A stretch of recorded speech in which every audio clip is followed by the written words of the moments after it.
আমরা যেমনটি দেখছি যে কালো কাপড় দিয়ে ঘিরে রেখেছে এবং ঠিক এখানে কিন্তু পান্তা ইলিশের আয়োজনের যে কার্যক্রম সেটি করা হচ্ছে।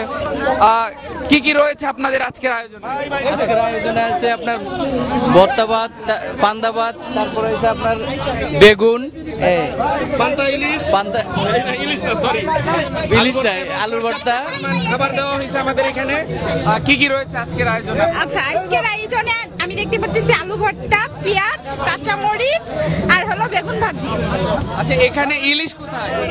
আচ্ছা, আমরা জানি এই সময় ইলিশ খাওয়া আমাদের নিষিদ্ধ, কারণ ইলিশের ডিম পেটে এখন যদি আমরা একটা ইলিশ ধরি তাহলে আমরা শত শত ইলিশ ভবিষ্যতের জন্য হারাবো।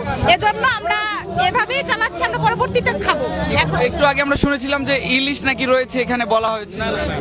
আমি পাই নাই বা আমি শুনিও নাই এরকম কোনো কথা। আমি এনসিপির পক্ষ থেকে আমি শুনেছি যে ইলিশের সিজনে যাতে ইলিশটা না ধরে না খাওয়ার জন্য অনুরোধ করা হয়েছে। কেমন লাগছে আজকে? অনেক অনেক সুন্দর, অনেক মানে কি আমোদ করতেছি, আমরা ফুর্তিতে মেতে উঠছি। আমার